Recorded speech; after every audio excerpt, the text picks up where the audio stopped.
This is ContactTalkRadio.com. Consciousness in action. And you are taking action into your consciousness by tuning into Contact Talk Radio.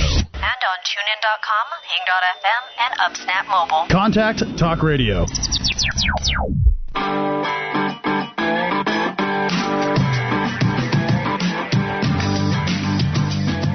Do you know that where you are and how things feel isn't how you want things to stay? Well, crank up the volume and get ready to cut the crap and start living the magic with Joanne Antoun and her specially selected guests. Welcome to the first day of the rest of your amazing life.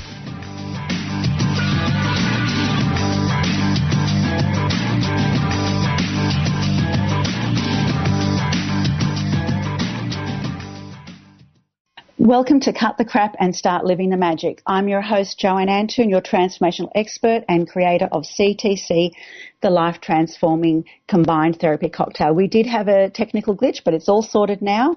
And my wonderful guest, Maxine Meilleur, will be joining me shortly. So I'm coming to you live from Sydney, Australia at the moment, and yet again from a hotel room. I seem to be doing my shows live from hotel rooms these days, but it's amazing how incredible the technology on our planet is. Although we had a glitch this morning, we are back with you.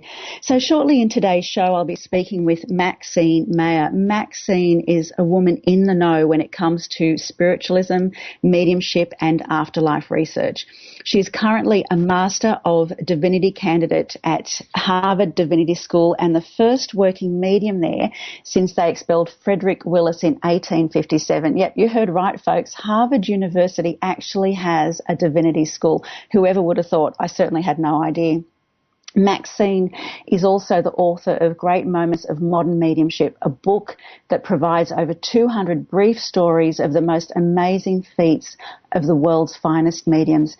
She's actually going to explain to us that we have a past, a present, and potential future in the energy around us, and that a sensitive can actually pick this up. They can tell you not only what's in your refrigerator or what health issues you might have, but also what basically things that you don't know. Maxine will share the difference between people who truly know and frauds or poorly trained people in the industry. This gifted medium is also going to give me a quick on-air reading. Now, I've got no idea what she might tell me, and you're all going to find out the same time that I do. So that's probably the part that makes me a little bit nervous. As most people know, I'm a very private person. Not only will Maxine use me as an example by giving me an online reading, but she will also share with you how to find a good psychic medium. Hi there, Maxine, and welcome. Hi, Joanne. I'm glad you have me. Yes, well, we had a little bit of an issue there in the beginning, but you're here live and clear now. I'm so excited to be speaking with you today. And have to say, I had absolutely no idea that Harvard had a divinity school. Can you tell me more about that and how long you've been there? What actually goes on there? Well, Harvard in 1636 as a divinity school because the settlers of the New World, they called it back then in the colonies, then from the original of immigrants, were dying off. And in 1636, Harvard as a graduate divinity school to train ministers, and it has gone on to be a premier liberal arts education with medical school, law school, business school, and the divinity school has evolved away from strictly training ministers. Now it has academic degrees. It has people of all sorts of faiths going into ministry and nonprofits. So I'm really honored to be around such great people who will dedicate their lives to ministry in whatever form they interpret that as. Yeah, that's absolutely fantastic. And how long have you been there? This is my second of a 3-year program. Right. I've been here 1 year now. Okay, fantastic. And you've obviously had a very interesting journey. I'd love to hear about your journey, how you came to do what you do. It has been interesting, a former officer in the US Army, business entrepreneur. You offer consulting and coaching. And just share with me a little more about you before we get into the nitty-gritties of spiritualism. Well, I grew up as a middle-class child in Florida. That means we had a swimming pool in the backyard and went to the beach regularly. As a teenager, I used to go to different churches, and where I lived in Florida, there were many spiritualist churches formed by people who spent their winters in warmer climates and had spiritualist churches in the northern part of the U.S. So I would see these old-time spiritualists with their spiritual services, and I thought that was cool. I thought that really spoke to me. But then, I joined the Army and went into adulthood, and I could never find churches like that again in the U.S. And it wasn't until maybe 15 years ago that I started to go to Europe, where spiritualism is big, and reestablish my connection with that. Right. So, what was the pivotal point for you? That the moment that turned your life around, the moment that basically put you on this path. Well, I don't know if there's one singular point, but it's just finding other people and knowing that this is an established religion in the UK with a rich heritage, over 150 years of pioneers in our field who have, and I've written all about them in my book, and then 100 years ago in the UK when spiritualism was very big during World War I and World War II. And it's actually, spiritualism is actually bigger now, I think, in Australia than the U.S. Oh, is that right? When I went to Melbourne, when I went to Melbourne, I visited a church that had been in operation since the 1880s. And I do know you have a couple of really good mediums out of Australia.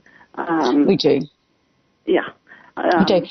So the turning point was just knowing that there's a developed belief system, developed religion, and pioneers that have come before me and worked so hard in this field. Right, so because researching is a very big part of what you do, and if we move on to, say, for instance, the afterlife, can that be proven? I mean, I certainly have a certain opinions and beliefs, and I know what I believe, but with all the research that you've been doing, can the afterlife be proven? Well, I like to explain it as the word proof is actually a mathematical term. Maybe you remember in your school days proving the Pythagorean theorem and proving that parallel lines never cross. Proof is ingrained in our head, but it's actually a term only used in mathematics.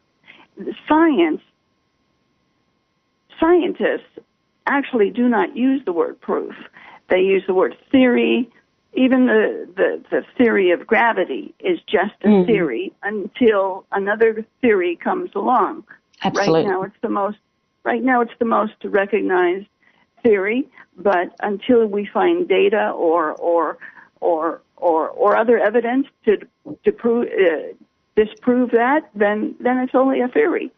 So things can change in science, and that's why an open mind and research is very important. Can the afterlife be proven?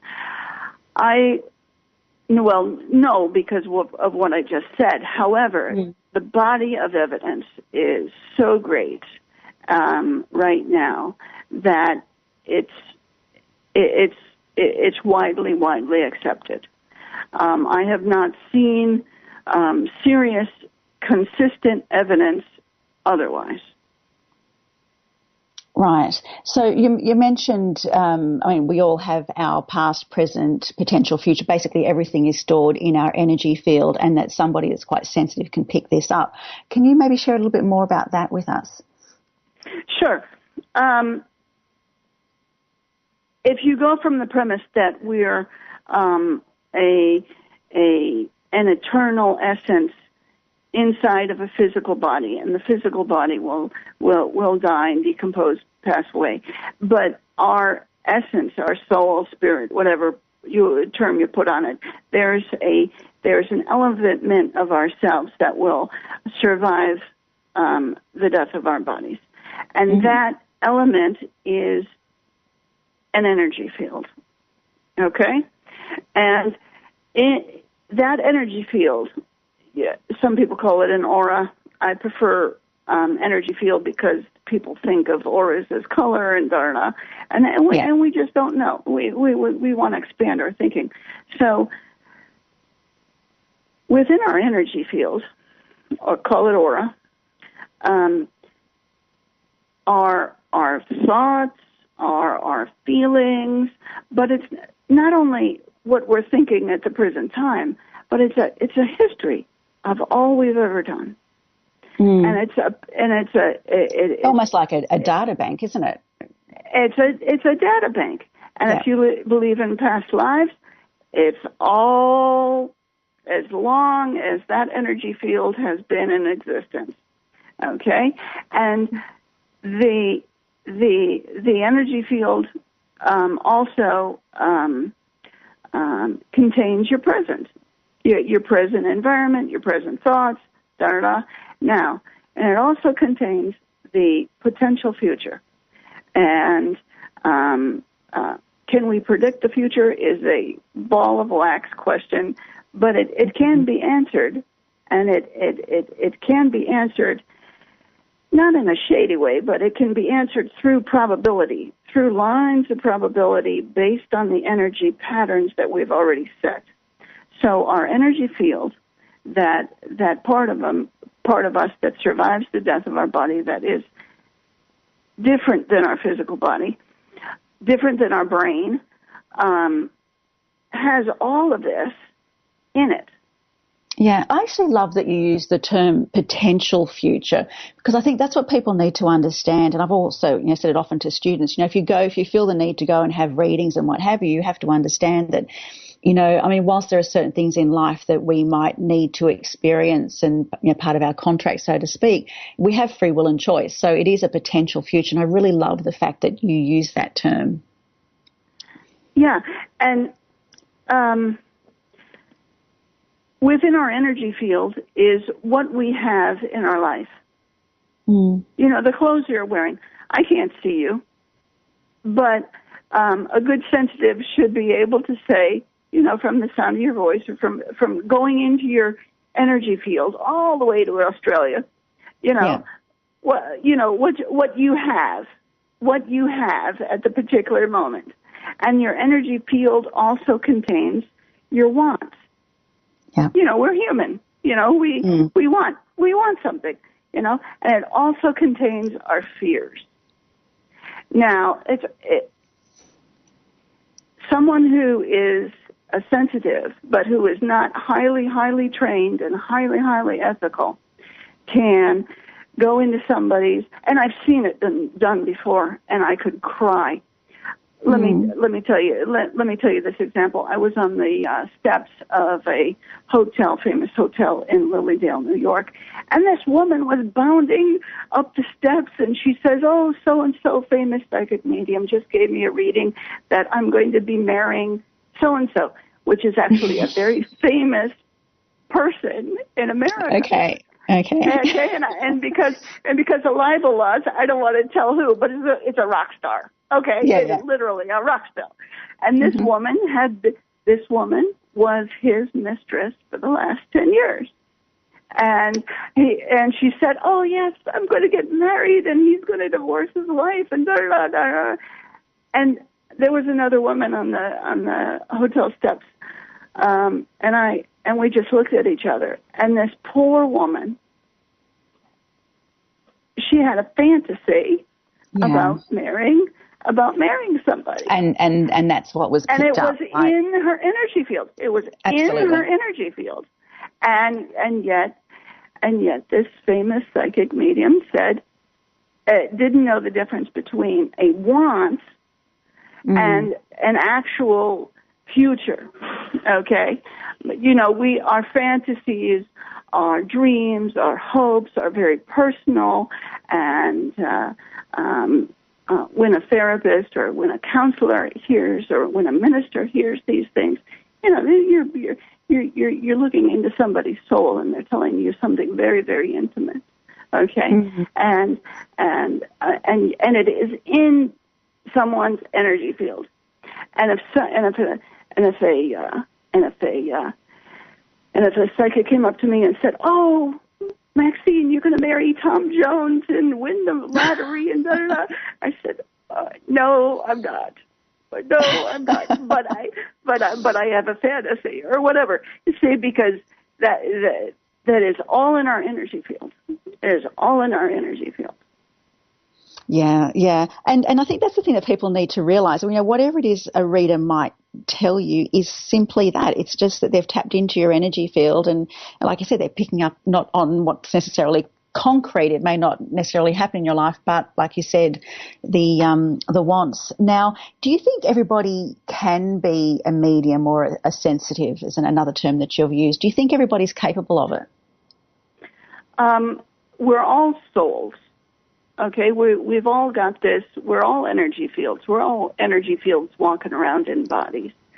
So it's in everyone's innate ability to be a sensitive and to be empathetic and to have a soul to soul connection.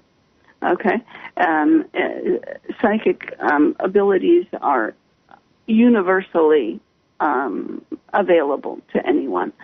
But again, should everyone do this? Well, unless you're highly trained or highly ethical, you know, it doesn't, you know, everyone can get behind the wheel of a big lorry and drive it. Yeah. But, so now I'd love to talk to you more about this. We're actually going to go to a break, but we'll definitely continue with this conversation because I actually have a few questions around that. So everybody, I'm Joanne Antoun. You're listening to Cut the Crap and Start Living the Magic, here with my very special guest, Maxine Meilleur. You can visit her site at moderndayseer, MODERNDAYSEER.com. Stay tuned, folks. Coming up after the break is more awesome conversation with Maxine and a giveaway. We'll be right back with more.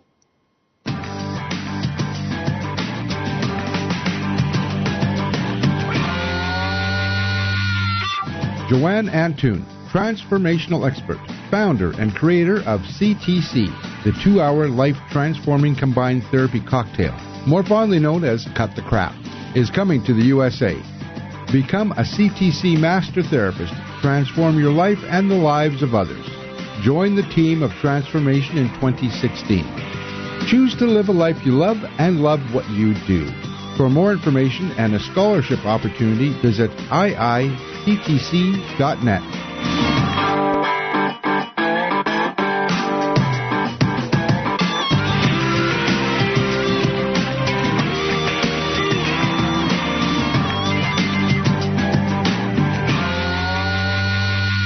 Have you had enough of feeling stuck and unsure of what direction to take? Are you ready to be free of the past and finally get rid of the fears, phobias, anxiety, and depression for good? Are you ready to cut the crap and create the future you desire?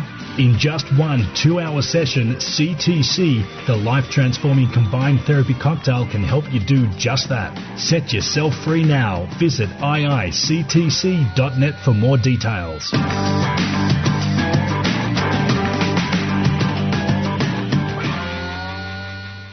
Welcome back to Cut the Crap and Start Living the Magic. I'm Joanne Antoun. Today I'm speaking with Maxine Meilleur, and I have to say I'm absolutely fascinated with the conversation that we're having at the moment. But Maxine, before we went to a break, we were talking about whether or not everybody can be a medium or a sensitive, and obviously, you know, not everybody should quit their jobs and start doing readings and what have you. But we all have this innate ability to be quite intuitive. Is it true that, well, certainly from my personal experience, that, you know, children or myself as a child was highly, highly intuitive? I'm still intuitive now, but I just know that everything I saw years ago was with much more clarity. What's your take on that? Well, the Buddhists have a term called beginner's mind, and that concept is beginning to be applied to many things. And when a child who is without preconception and without fear of failure and has a blank slate of a mind and a joyful heart and no fear, has this beginner's mind. And so children, they haven't been indoctrinated. They haven't had the fears. They haven't said, "Oh, don't do this." Oh, don't, you know, da da da da. They're just naive in a very good way. And the longer we keep that beginner's mind, that fresh moment of naive wanting to learn for learning's sake, without any fear, so children do tend to be very, very, very psychic, but they don't know any better. They think everybody is. You know, when you were a kid, right. and kids think everybody can do it, and it's not until later that the socialization and the indoctrination starts to affect not only their innate psychic abilities, but you know, everything else about them. Yeah. So. Are children psychic? Yes. Should they be allowed to? Yes. And the more that we keep this beginner's mind, not only in this type of work, but in living our lives, you know, the more joyous we'll be. Oh, absolutely, absolutely. And can you tell me more? I mean, obviously, you've mentioned in the past there are different types of mediumship, you know, healing, physical, mental. Can you explain to me a little bit more about healing mediumship? Sure. First of all, mediums are psychics, but not all psychics are mediums. Mm. Psychics work with that energy field that we talked about before, soul to soul. You know, I'm talking to you, and I can tell the contents of your refrigerator and the jewelry you have on. Okay, that's psychic. Okay, yeah. Mediumship is working with the spirit world, but using your psychic faculties. And so healing mediumship is a healer who works with the spirit world. And they can do that by laying on of hands. They can do that distance healing. They can do that contact or not contact healing. And they can also do it in a trance state. But what they're doing, healing mediumship is the flow of healing energy from spirit, through spirit, to spirit. Meaning it is from the spirit world, through your own spirit, to the spirit of a patient. Right. From spirit, through spirit, to spirit. Healing mediumship. Right. And do you also believe it does actually help with bereavement? Somebody's, you know, lost somebody dear to them, and do you believe it's a healthy way to help with bereavement?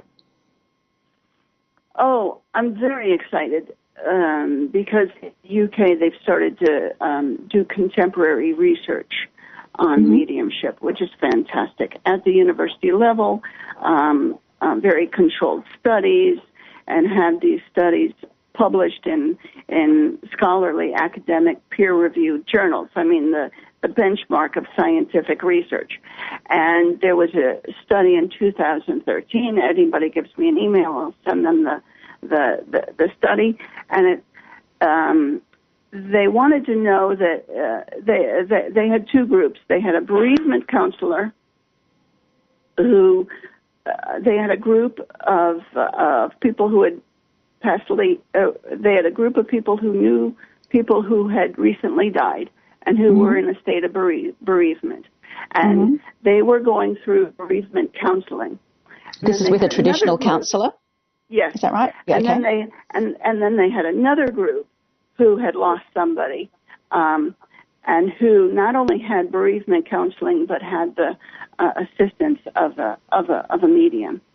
And they compared the two groups, and they found that bereavement counseling with a valid, reliable medium decreased bereavement in this study, which is fantastic. I mean, everybody in this field knows this, and here we have validated data, validated evidence to continue our beliefs. So,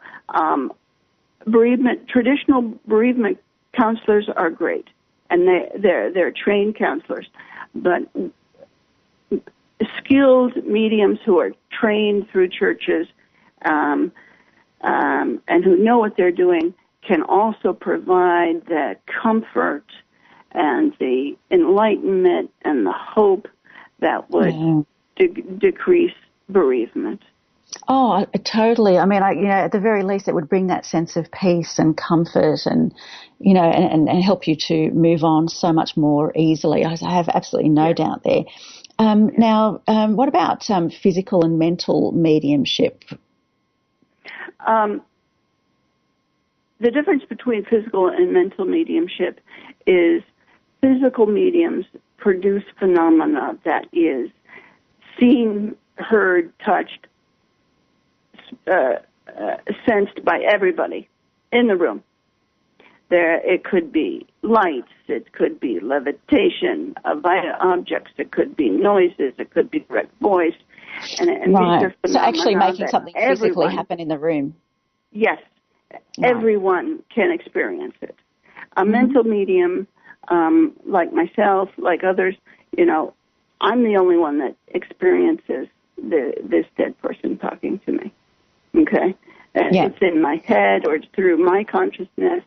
And when I hear them say this and this, no one else can hear them say this and this. But a physical medium can produce that phenomena that everybody can hear it. And your readers should go to Google and Google Leslie Flint. Sorry, that's Leslie Flint? L-E-S, Leslie Flint. Leslie Flint was a physical medium that produced direct voice. And the direct voices have been recorded. And you hear Leslie Flint talking at the same time as the voice is talking. Oh, my goodness. Well, I'll be Googling that, that's for sure. So, I mean, and you have physical objects being manifest. There's a whole host of just mind-blowing. My goodness. Okay, so I'll definitely be looking her up. So Leslie Flint, is that right? Yes, it's a man. And, okay, man. Yeah, and he's in my book, Great Moments of Modern Mediumship, quite a bit. And what they did was they gagged him. They gagged him, and they still heard these voices and were able to record them. And then they removed the gag, and he was talking at the same time. The other voices were heard. Absolutely phenomenal. And is this only recent? Leslie Flint was alive in the 30s, 40s, and I think 50s. Okay. And there are still mediums today that produce direct voice. Right. Yeah. Okay, wonderful, so wonderful. This type of phenomenon is very rare. Very rare. Yeah. I'd imagine. I imagine to be able to actually make sort of physical stuff go on in the room's got to be very different. Because I know for myself too, for me over the years, it's been more of a mental thing. I'll get things quite clearly. And as a child and into my teens, or look, even until quite recently, I just feel like it's probably not as strong as it used to be because I got bogged down in business stuff. But certainly, for me, it's always been that mental thing, hearing things quite clearly in my head. Now, what I'm really curious to know is, obviously in every industry, we've got good and bad in every industry, fakes and frauds and what have you. And you see it, especially with mediumship, I hear people constantly saying, oh, look, somebody's told me that I'm cursed and it's going to take me 36 visits and, $3,500 or whatever to free. So you hear that sort of garbage. What's your take on the fact, why are there so many fakes and frauds associated with mediumship, especially these days? And how does somebody that's in the room with one tell the difference?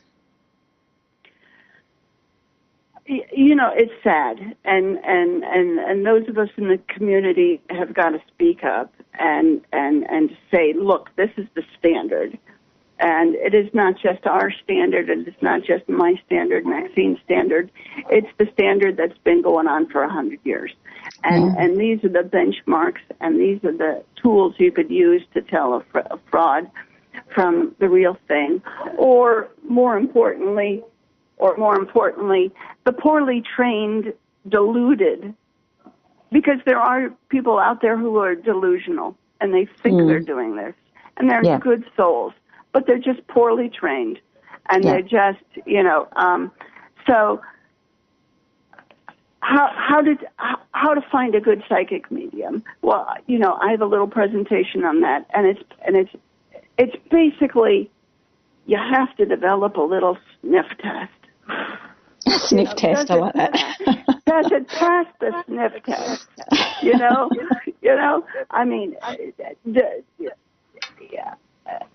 And it goes back to fear. You could be so afraid of your child dying, and then someone will say, "Oh, your child has a curse," and I'll lift that curse. Well, and that could be your fear, and that could be your fear that they're picking up. And they might not be fraudulent, but they think they're doing a good thing. But does it pass the sniff test? Does it pass the sniff test? And the Internet, and particularly YouTube, is full of examples of mediums, psychics, who use general language. And the sitter says, "Oh yes, yes, yes, yes," and I want to believe. It's almost like the weather report. So does it pass the sniff test? Is it specific? Is it specific? Everybody's got a granny with gray hair. But if somebody says, "I have a granny with gray hair," is that specific? Is that specific? Oh yes, that's my granny. She has gray hair. They're not right. specific. Yeah. They're not specific. So you really have to, you may want to believe, but you need to say, is this specific? Does this pass the sniff test? Does this sound ethical? Absolutely. And is this person trained by a legitimate church or organization? There are legitimate churches and organizations out there, and then there are rock star psychic mediums who take, private tutoring students, and you could say, "Oh, my teacher, I'm a personal student of so-and-so." Oh, really?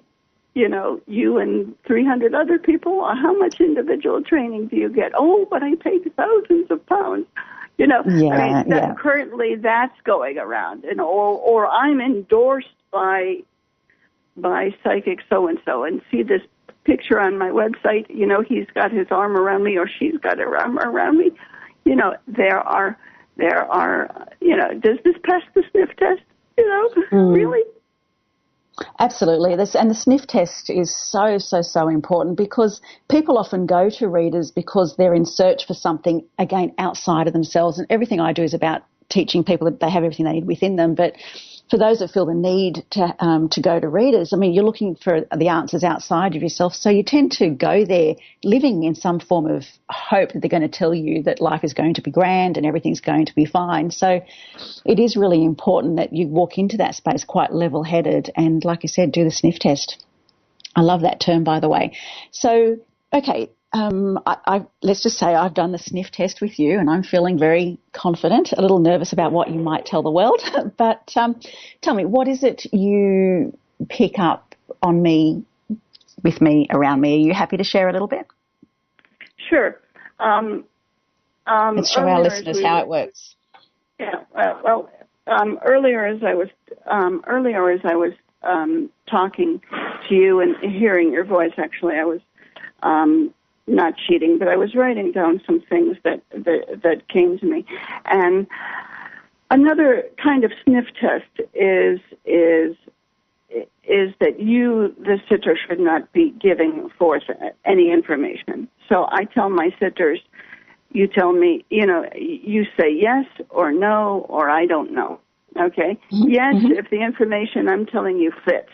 Yeah, and if I say, I've got this gray-haired woman with you, don't say, oh, it's my grandmother.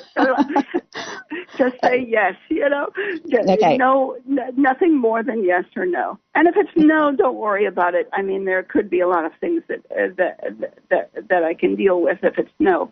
And you don't know. Sometimes, honestly, you don't know, or your mind is so blocked.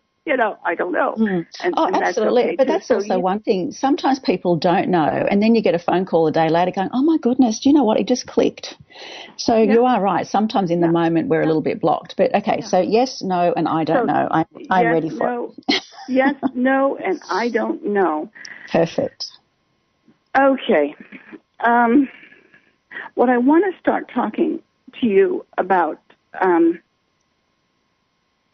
Joanne, is that if I'm with you, you have had a project at least going back 3 months and further back than that, actually 6 to 8 months, in which you had different levels of excitement about this project going forward. But lately, in your current energy field, if I'm with you, you have picked something up and put something down, picked something up and put something down. And I'd like to say around you, if I'm correct, there's a project that's on hold that has been with you sometime in the past, 3 to 6, 8 months. Is this something you can accept? Yes. Okay, because that's what I see you, yes. and what I want to keep talking about is this: picking it up and putting it down, picking it up and putting it down. You would understand that. Yes. Like picking it up, like you want to do something with it, and then you get busy. And I feel as if, there are 2 reasons why you put it back down. Number 1, you got busy. Can you accept that? Absolutely, yes. And number 2, you've put it down because you tried to delegate part of this, and the delegation didn't work out so well. Yes. Okay, all right. So all you've said, now for the benefit of your audience, all you've said is this, and what I'm doing is kind of throwing my energy out into your energy field, and I'm focusing for some reason on this project. And would you understand it? This one project in particular is what I want to keep talking about. For some reason, you still have high hopes and grand plans. You would understand grand plans. This is a baby. This is a baby of yours. This is a brainchild, and you want to almost change the world with this.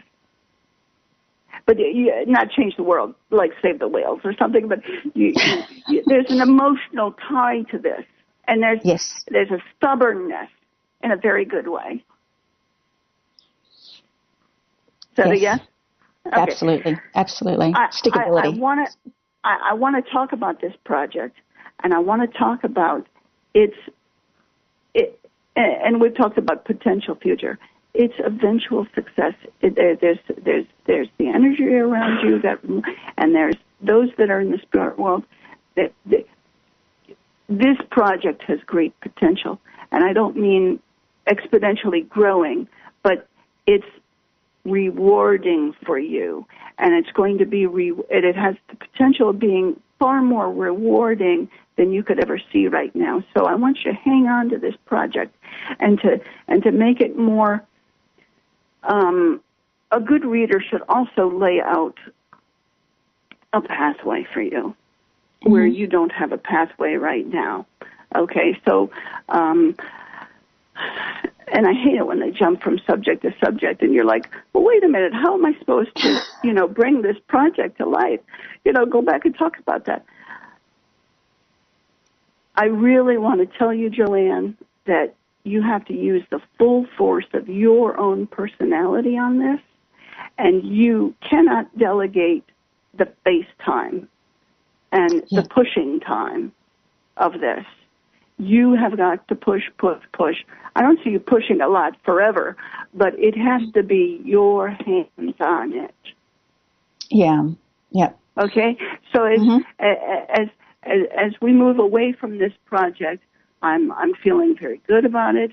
I'm feeling there have been blocks that I've talked about before, but your hands will make it successful, and it will. I see it. I see it lasting. If I'm correct, it's a project that, I hate to say this, will outlive you. That's really good to hear, because that's my intention. Okay. Yes. Sorry. See, yes. Now, deconstruct what I just said. I'm a guest at your radio show, and I'm a reader, but we talked about some things. Am I picking up your wish?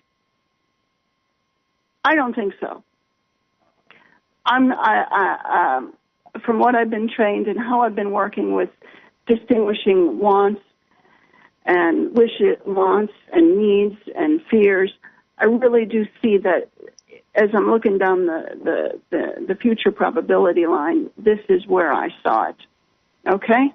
Yeah.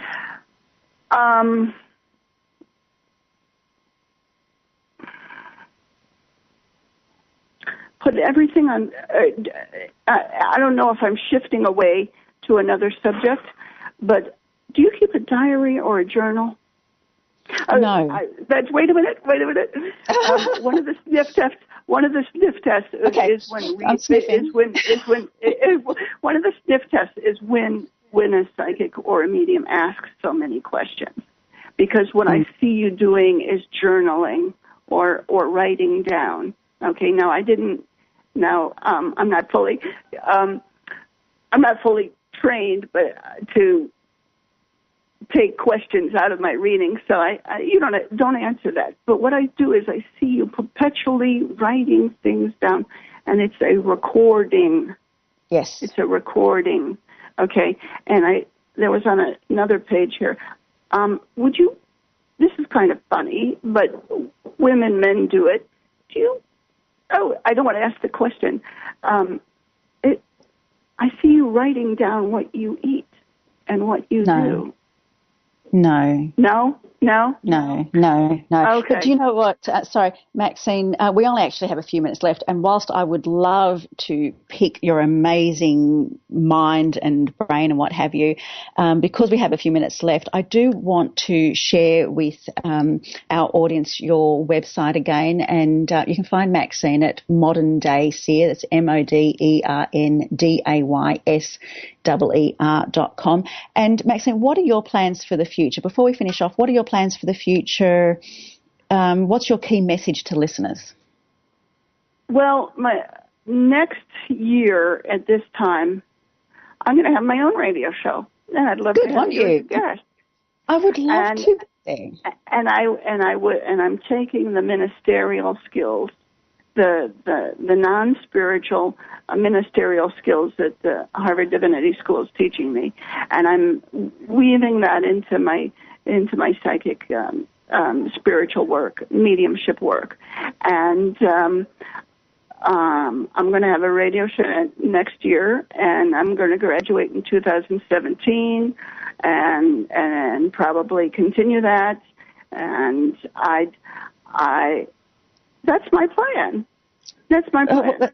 Wonderful, wonderful plans. I have to say, I mean, I have so loved chatting with you, and I would also love to have you on the show again. I just feel like there's just so much that we can actually pull apart and discuss here too. Now, people, as I mentioned, can find you on your website. What sort of services do you provide? I think I do recall last night looking at your website, I saw public speaking. What else is it you do? Readings, yes? Yes, I do. I'm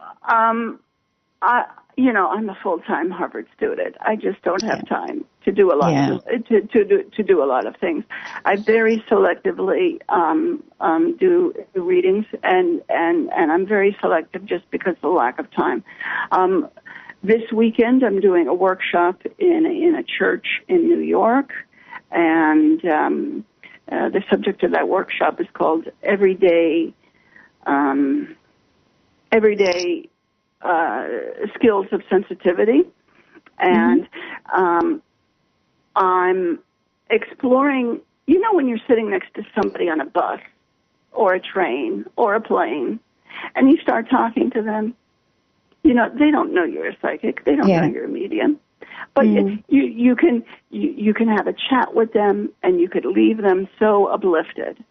And Absolutely. you don't have to say I'm a psychic or da-da-da-da-da, and I see this.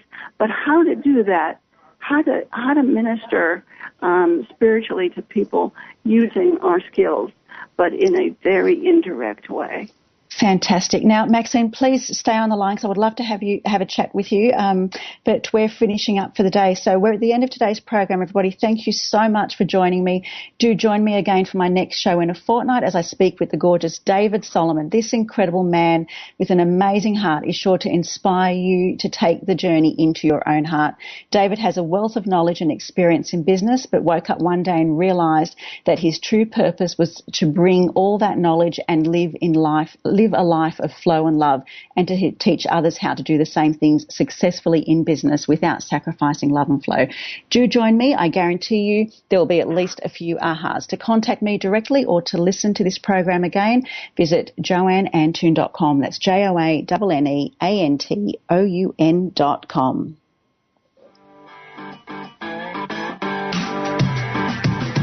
You've been listening to Cut the Crap and Start Living the Magic with Joanne Antoun. Tune in every second Wednesday at 2 p.m. Pacific, 5 p.m. Eastern, as Joanne and her specially selected guests inspire you to live each moment of your life with absolute love and passion. Want to connect with Joanne directly? Visit www.joanneantoun.com. That's joanneantoun.com, and find out just how easy it is to heal the past, live in the present, step fully into your power, and easily create the future you desire.